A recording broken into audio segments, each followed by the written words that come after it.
Baik Bapak Ibu, kita akan langsung masuk di mana hari ini kita membahas tentang tangan Tuhan. Kita tidak boleh melupakan akan pertolongan Tuhan dalam hidup kita. Dan kita harus ingat bahwa tangan Tuhan yang perkasa sanggup menolong kita dalam keadaan apapun. Katakan bersama saya, tangan Tuhan. Bapak Ibu, kita akan firman ini tidak lama dan saya berharap saudara membantu saya dengan cara saudara membaca firman dengan keras, karena hamba Tuhan yang khotbah di depan saudara ini sudah khotbah dari pagi 4 kali. Jadi tolong bantu dengan baca dengan keras, karena iman timbul dari pendengaran. Bukan pendengaran suara orang lain, tapi dari suara dari dalam kita sendiri. Baik, kita akan baca langsung pertama. The mighty hand of God. Punyamulah langit, punyamulah juga bumi, dunia serta isinya. Engkaulah yang mendasarkannya, utara dan selatan, engkau yang menciptakan. Gunung Tabor, gunung Hermon, bersorak-sorai karena namamu. 14, punyamulah lengan yang perkasa, kuat tanganmu dan tinggi tangan kananmu. Di sini dikatakan tangan Tuhan itu perkasa. Tidak ada yang lebih kuat dan perkasa dari tangan Tuhan. Lalu disebutkan kuat tanganmu. Dan yang terakhir tinggi tangannya. Nah, mari kita akan lanjutkan Bapak Ibu tentang the mighty hand of God.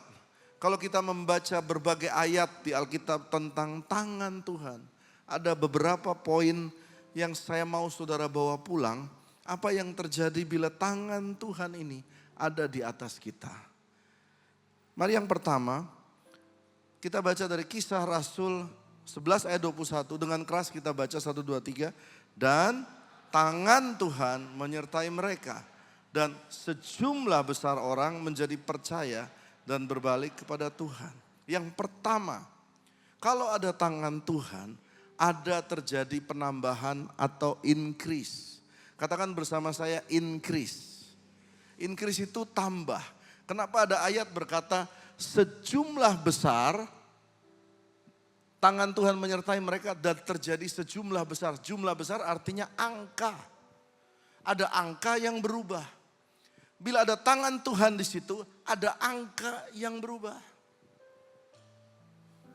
Contoh, kita mendengar ada revival terjadi di satu kota. Angka kejahatannya menurun. Gereja yang disertai Tuhan, jumlah jemaatnya berubah. Tangan Tuhan memberkati usaha saudara. Klien-kliennya bertambah, dipercaya lebih lagi. Ada jumlah yang bertambah di situ. Cabang-cabang baru usaha Anda ditambahkan oleh Tuhan. Kepercayaan ditambah, itu namanya Tuhan memberi pertambahan. Katakan amin. Katakan bersama saya, tangan Tuhan memberi pertambahan. Itu yang pertama. Yang kedua apa yang terjadi dari Alkitab? Kita membaca tangan Tuhan memberi juga percepatan. 1 Raja-Raja 18 ayat 46. Mari baca bersama saya. Tetapi kuasa Tuhan, ditulis kuasa Tuhan ya, berlaku atas Elia.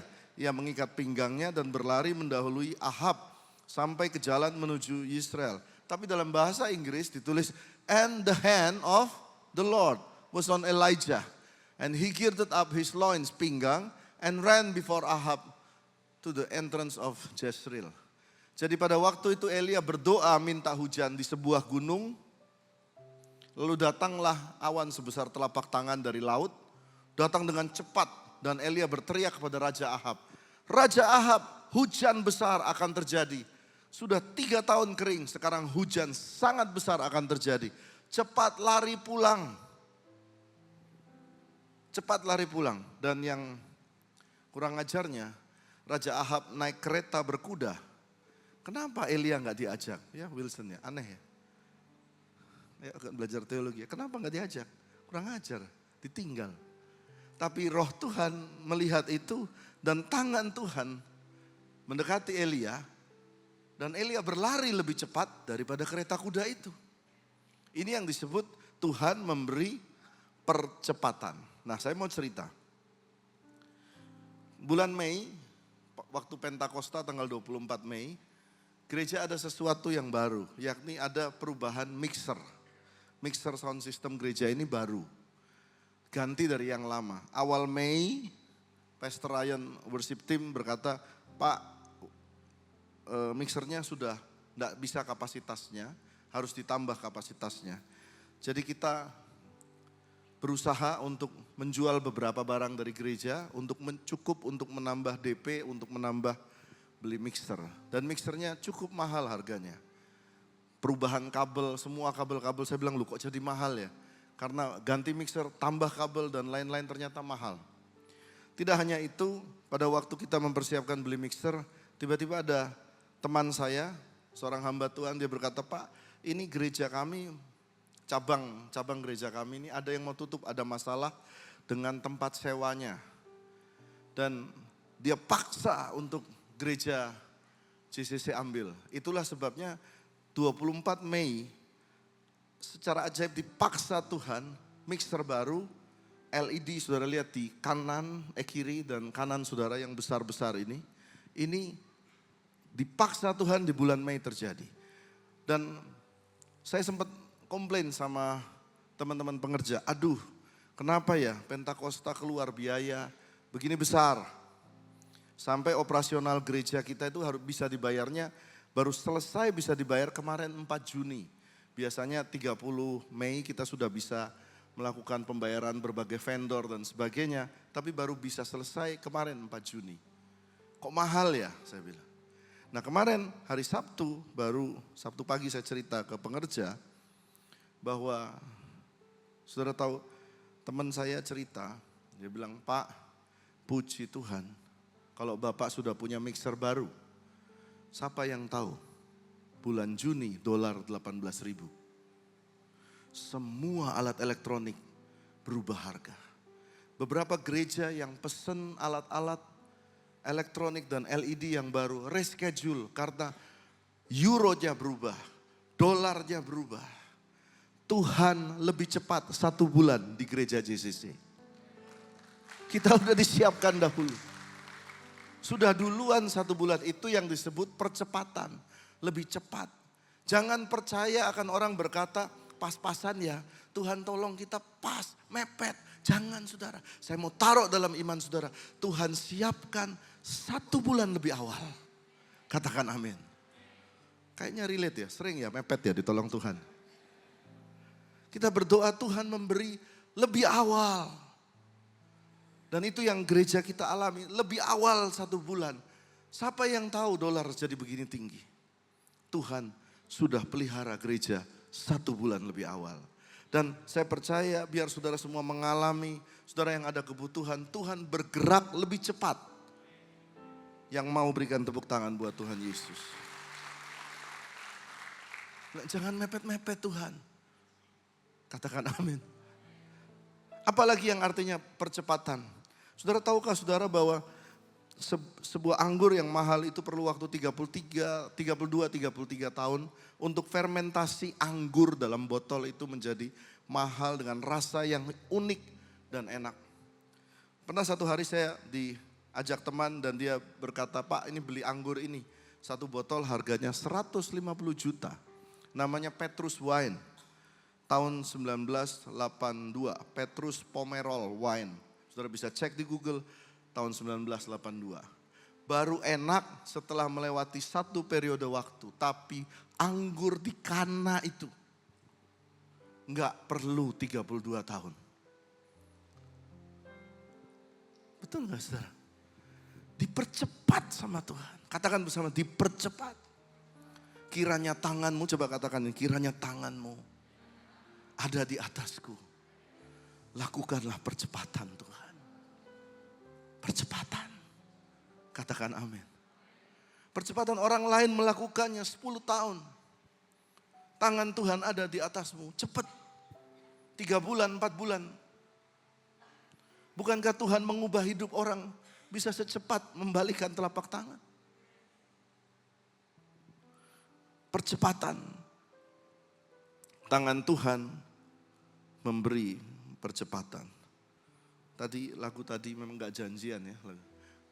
Kau selalu punya cara untuk menolong.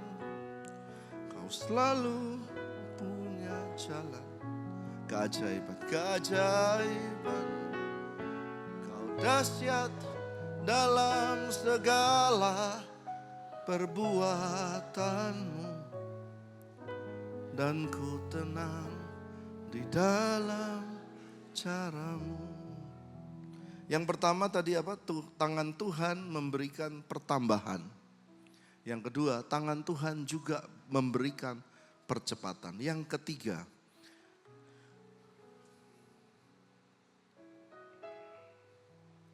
tangan Tuhan memberikan kesembuhan. Mari kita baca ayatnya dengan keras. Matius 8 ayat 2 dan 3.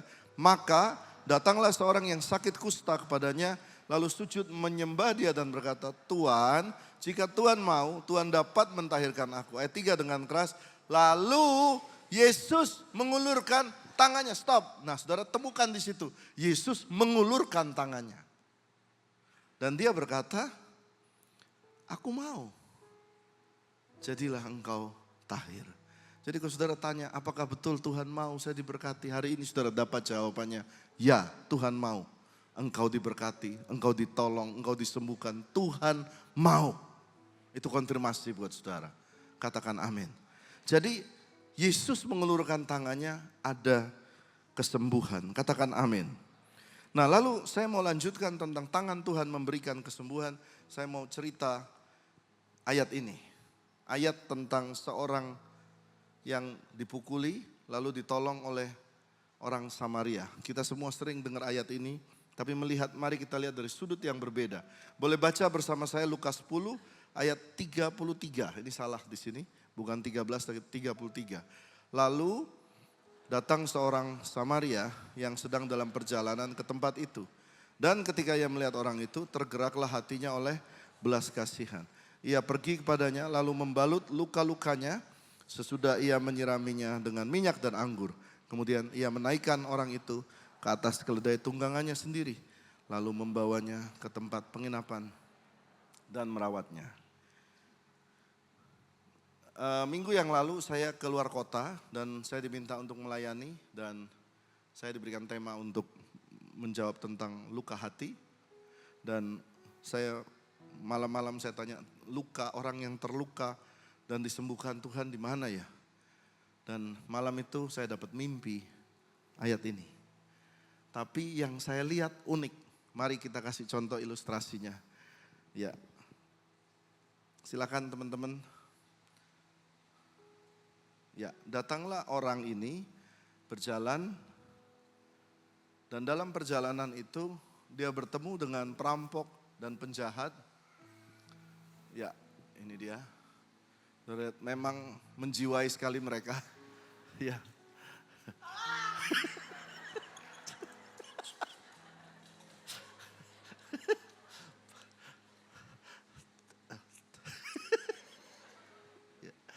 Dan dikatakan terluka sangat parah. Dipukuli sampai hancur begitu ya.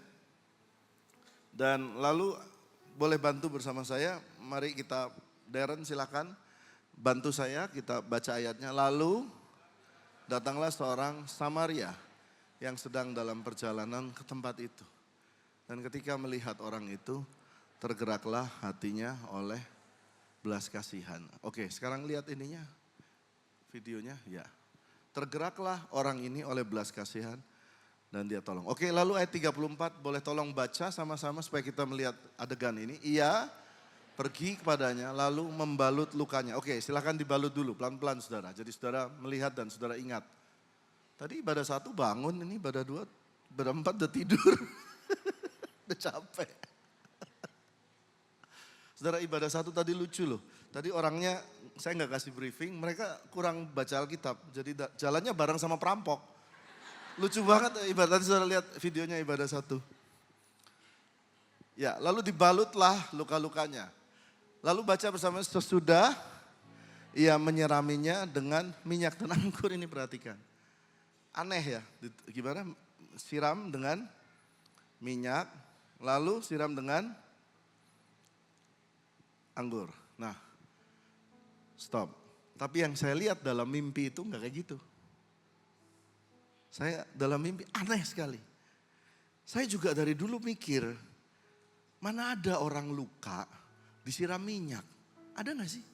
Luka berdarah, saudara ambil minyak goreng disiram. Enggak ada kan? Ternyata dalam mimpi itu yang saya lihat adalah seperti ini, saudara lihat. Nah, ini dia. Dia ambil minyak itu, taruh di tangan, lalu dia gosokkan ke bagian yang memar dipukul. Dipijit.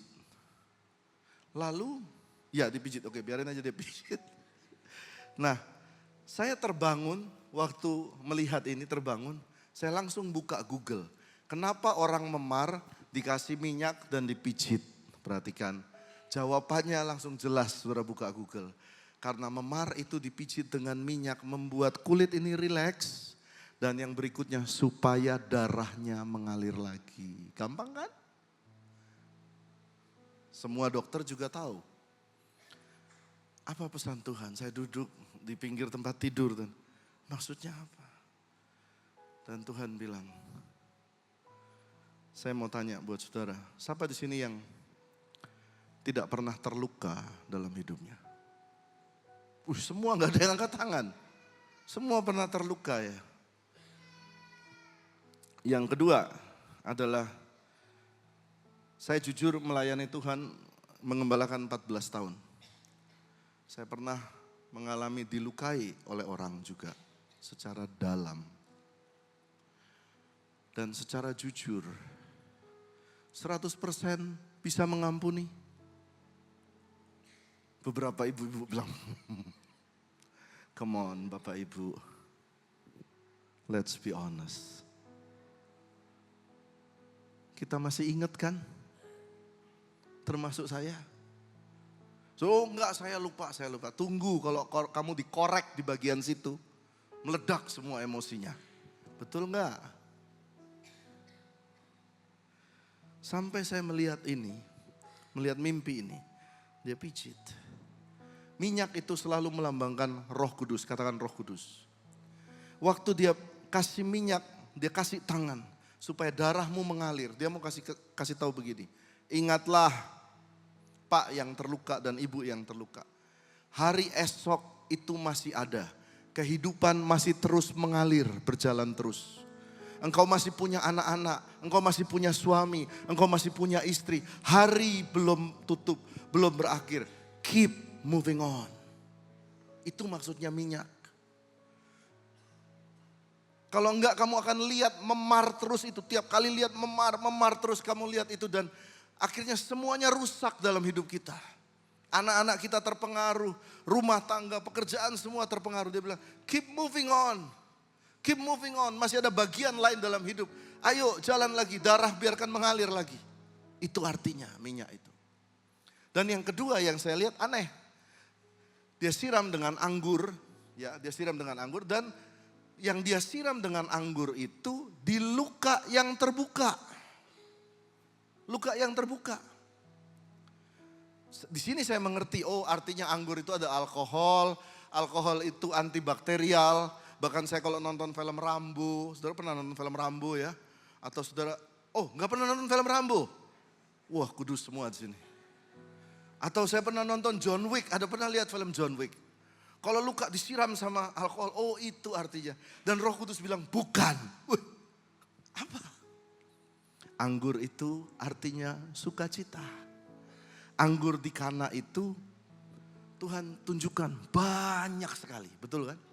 Dia memberikan banyak sekali. Dan dalam mimpi itu yang saya lihat adalah kayak gimana. Dia siram anggur di luka yang terbuka. Dia siram, dia siram, dia siram. Dia siram, dia siram, dan dia siram. Terus berkali-kali. Di sini saya menangkap sesuatu. Roh Kudus berkata, kalau kamu yang terluka dalam, izinkan Roh Kudus menyirammu dengan sukacita. Artinya apa? Masih ada Pak, sukacita lain dari orang lain.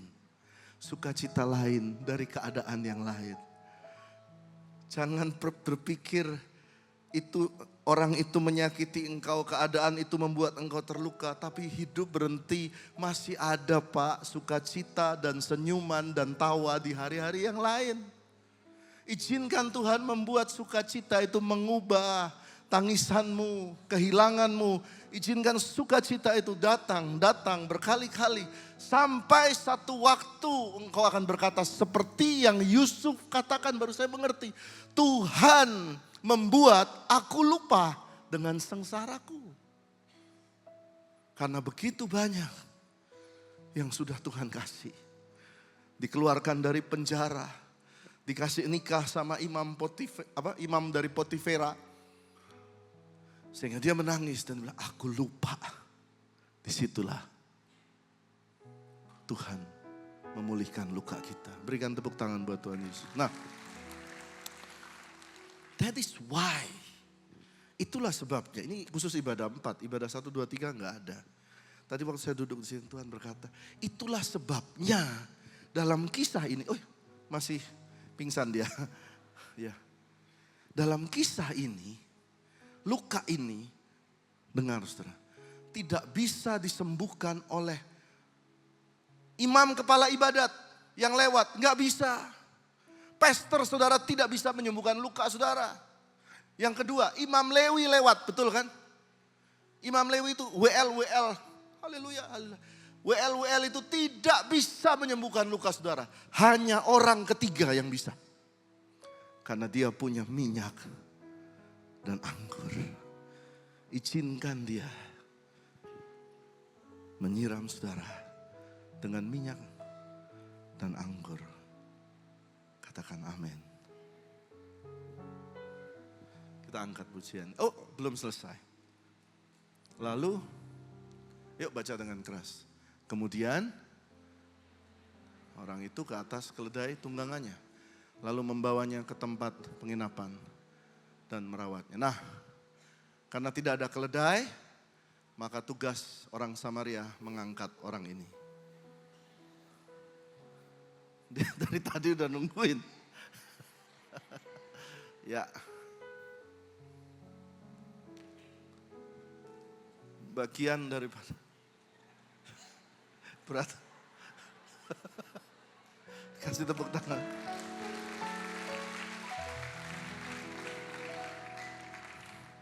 Ayat Alkitab berkata apa? Sampai masa tuamu, aku Yesus tetap dia. Yang aku tetap sampai masa putih rambutmu, aku tetap menggendong kamu. Kalaupun minyak dan anggur belum bisa menyembuhkanmu, dia mau menggendongmu. Keren. Berikan tepuk tangan buat Tuhan Yesus. Tangan kita dapat memberkati. Perhatikan ini saudara dan kita akan selesai. Kita tadi melihat tangan Tuhan membawa apa? Penambahan. Yang kedua percepatan. Yang ketiga membawa kesembuhan. Minyak dan anggur. Tapi selanjutnya ternyata tangan kita ini juga fungsinya sama. Karena kita adalah gambar daripada Tuhan. Mari kita baca Kejadian 48 dan 14. Tetapi Yakub Israel mengulurkan tangan kanannya dan meletakkannya di atas kepala Efraim. Jadi kakeknya sejak kejadian itu taruh tangan di atas kepala cucunya. Lalu Markus 10 ayat 16. Mari baca bersama-sama. Lalu Yesus memeluk anak-anak itu dan sambil meletakkan tangannya atas mereka, ia memberkati. Yesus taruh tangan di atas anak-anak itu dan speak well. Memberkati itu artinya speak well. Kata-kata yang baik. Cepat besar ya nak, sehat, tumbuh besar, takut Tuhan. Speak well. Nah, kenapa ini dicontohkan oleh Israel, ditunjukkan oleh Yakub, diberikan contoh oleh Yesus. Mari kita lihat ayat ini menarik. Ibrani 6 ayat 1 sampai 2. Sebab itu marilah kita tinggalkan asas pertama dari ajaran tentang Kristus dan beralih kepada perkembangan yang penuh. Jadi dikatakan kamu harus penuh perkembangannya tentang asas ajaran Kristus, harus penuh. Jangan kita meletakkan lagi dasar pertobatan dari perbuatan yang sia-sia dan dasar kepercayaan kepada Allah. Ayat 2 baca sama saya dengan keras. Inilah yang penting ya pengajaran. Yang pertama yaitu ajaran tentang satu, pembaptisan. Saudara pergi ke semua gereja disuruh dibaptis, betul enggak? Betul? Oh enggak ya? Ada yang dari gereja lain. Semua diminta untuk ada yang namanya pembaptisan. Yang kedua ada penumpangan tangan. Yang ketiga kebangkitan orang mati yang artinya kita hidup selamat. Yang keempat ada neraka. 4 pengajaran ini asas dalam pelajaran Alkitab dasar kekristenan. Orang percaya baptis, orang percaya selamat setelah mati, orang percaya ada neraka.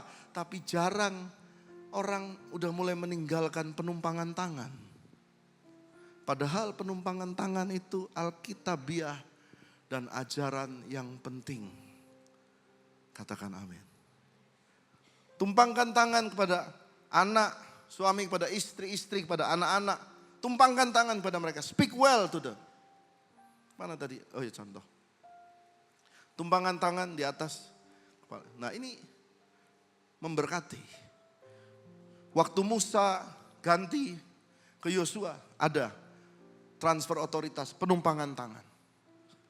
Ini disebut tangan itu memberkati. Tidak hanya itu. Kita baca selanjutnya. Sesudah itu ia mengambil ke-7 roti dan ikan-ikan itu mengucap syukur, memecah-mecahkannya, memberikannya kepada murid-muridnya, lalu murid-muridnya memberikan kepada 4.000 orang.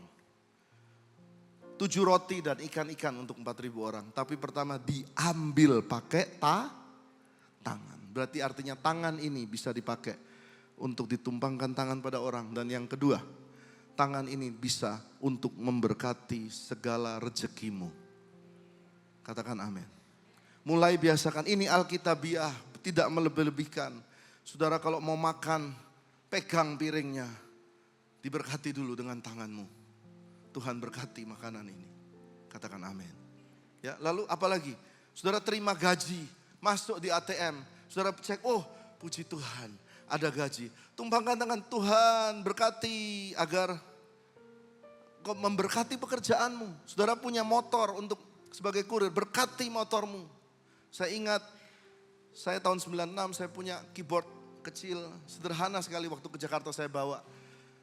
Saya berkati setiap hari, you have to consistent, you pray, doakan setiap hari. Dan lewat keyboard kecil itu, studio kami sudah memproduksi 2.000 lagu. 2.000 lagu. Saudara, tangan ini ada kuasanya. Tangan ini ada kuasanya karena melambangkan Tuhan yang memberkati. Nah selanjutnya secara cepat. Tangan yang bagaimana yang bisa memberkati? Mari kita baca Mazmur 24 ayat 34. 3 dan 4. Siapa yang boleh naik ke atas gunung Tuhan? Siapa yang boleh berdiri di tempatnya yang kudus? Boleh baca ayat 4 dengan keras. 1, 2, 3. Orang yang dan murni hatinya, yang tidak menyerahkan dirinya pada penipuan, dan yang tidak bersumpah palsu. Sekarang saudara coba angkat tangan kanan saudara. Ya. Mari baca ayat 4, 1, 2, 3. Orang yang, stop. Saya tanya sungguh-sungguh. 100% bersih tanganmu. Semua kok geleng-geleng, ini banyak dosa di sini ya. Saudara, saya harus ngaku. Bahkan yang berdiri di mimbar ini, tangannya juga gak bersih. Kaget saudara. Kaget. Yang kedua, yang murni hatinya. Ada di sini yang 100% murni. Termasuk saya. Yang tidak menyerahkan dirinya kepada penipuan dan tidak bersumpah palsu. Saya mau tanya di sini yang angkat tangan. Ada di antara kita yang tidak pernah berbohong dalam hidupnya. Boleh turun tangan. Oh ada. Gak pernah berbohong sekalipun. Bro, di mana bro? Gua udah deket, baru mandi saudara. Itu udah bohong, udah kena. Tidak ada tangan yang bersih. Tidak ada hati yang semurni ini. Tapi engkau pakai ini untuk memberkati orang. Ini ngeri ya. Kau pakai ini untuk memberkati orang. Gak bisa. Karena itu gambar ini menerangkan. Ini loh. Karena itu tangannya harus dipaku di atas kayu salib. Supaya waktu tangan ini, tangan seorang ayah ini misalnya mendoakan anaknya. Iblis akan berkata, alah bapaknya juga gak bener. Karena itu saya kasih tahu rahasianya. Bapak mendoakan anaknya harus pakai dalam nama Yesus. Waktu Anda pakai dalam nama Yesus, ada tangan berlubang di sini. Itu powerful sekali saudara. Tidak ada yang layak. Tapi dalam nama Yesus ada kuasa darah Yesus. Lubang paku sudah dibayar lunas. Tangan ini suci, murni, memberkati. Katakan amin. Waktu saya sudah habis dan thank you teman-teman dan saudara-saudara. Bagian terakhir, saudara boleh angkat kedua tangan seperti ini. Bawa anak-anak kita, keluarga, karir, masa depan ada yang cari jodoh dan sebagainya, bawa. Sekarang saudara angkat tangannya ke atas. Masukkan ke dalam tangan Tuhan yang besar. Katakan amin. Tuhan, aku serahkan semua ke dalam tangan-Mu. Katakan, Tuhan, aku serahkan semua ke dalam tangan-Mu. Saudara lihat kebutuhan saudara, apa yang diperlukan di masa depan, segala keuangan dan sebagainya, taruh dalam tangan Tuhan yang besar. Katakan amin.